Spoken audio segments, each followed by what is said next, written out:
Our next series of questions deal with separation of powers.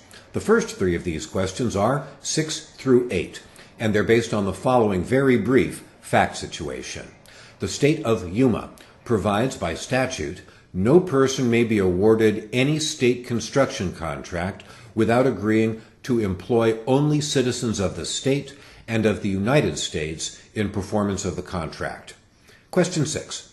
In evaluating the constitutionality of this state statute under the Supremacy Clause, which of the following would be most directly relevant? Answer B. The treaties and immigration laws of the United States.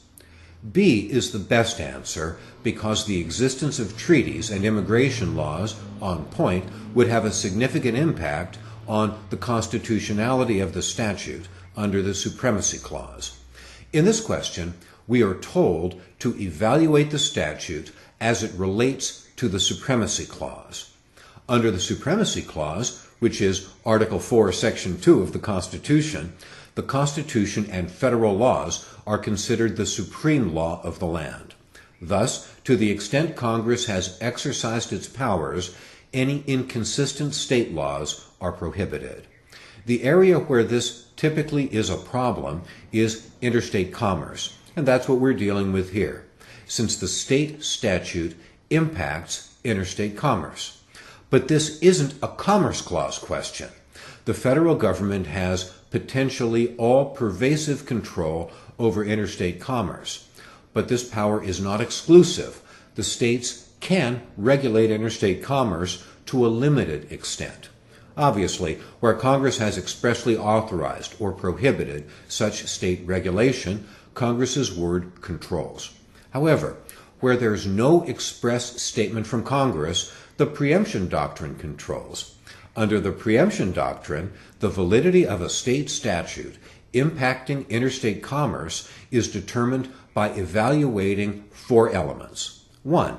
Whether Congress has an interest in uniform national regulation. 2. Whether the subject matter of the statute was historically classified as federal or local. 3. The completeness of the federal regulatory scheme. And 4. The coincidence between federal and state statutes on the subject. Thus, the existence of treaties and immigration laws covering the employment of aliens would have a significant impact on whether the statute was constitutional. Since conflicting federal law would control under the Supremacy Clause. Because B recognizes this, it's the correct answer. A is wrong because the nation's unemployment rate would not impact the validity of the statute. C is not the best answer because the state's need for the statute would not have a significant impact in determining its constitutionality under the Supremacy Clause. Perhaps, if you chose this answer, you were thinking of the U.S. citizen restriction on state contracts. This would be considered a classification on the basis of alienage, which, under an equal protection analysis, would be subject to the strict scrutiny test. Under that test, the statute only is valid if it is necessary to protect a compelling state interest. Thus, under equal protection, the state's need for the statute would be relevant.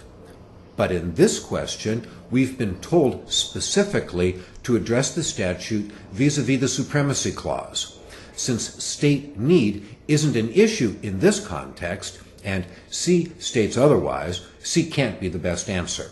Finally, D is wrong because the number of aliens in Yuma would not have anything to do with the constitutionality of the statute under the Supremacy Clause. Now, turn to question 7.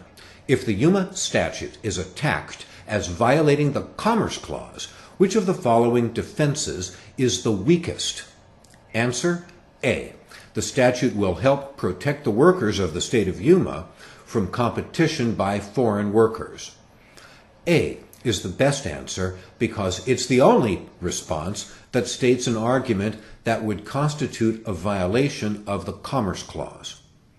The issue here is the extent to which the state can burden interstate commerce under a valid statute.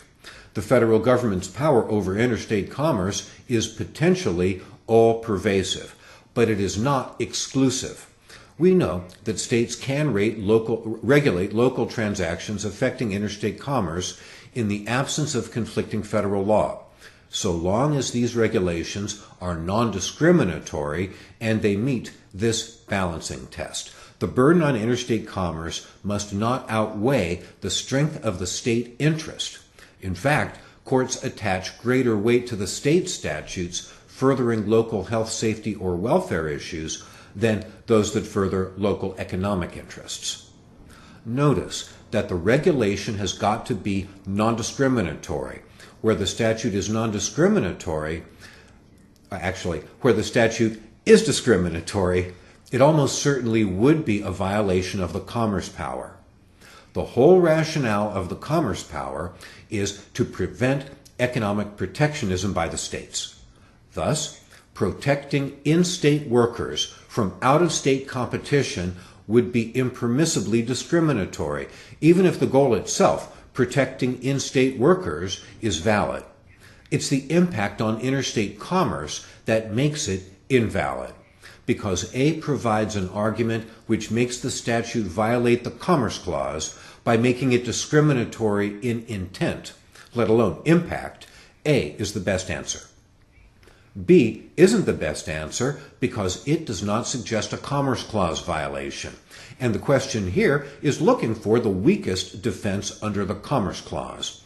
Here, the fact that the statute helps ensure the dedication of workers on public contracts would weigh in favor of the constitutionality of the statute, since this would be a valid state goal. A weak defense would have to suggest an undue burden on interstate commerce. C is not the best answer because it's an argument in favor of the validity of the statute, and the question here is looking for the response that makes the statute a Commerce Clause violation. Here, ensuring that public contracts have a steady workforce is a valid state interest, since it will benefit the welfare of the state. A weak defense would have to suggest an undue burden on interstate commerce. Finally, D is not the best answer because it's not clear that the statute here accomplishes this goal, and even if it did, this would not make the statute violative of the Commerce Clause. Pick D suggests that limiting state construction contract workers to U.S. and Yuma citizens would ensure that only qualified individuals work on public contracts. There's no connection between being a U.S. or Yuma citizen and being qualified to work on construction contracts. So there's no relation between the state interest and the statute. And even if there were, this doesn't address why the statute would be an undue burden on interstate commerce, because the question here is looking for the weakest defense to an attack for violating the Commerce Clause. And since D doesn't address this, it isn't the best answer. The correct answer to question 7 is A.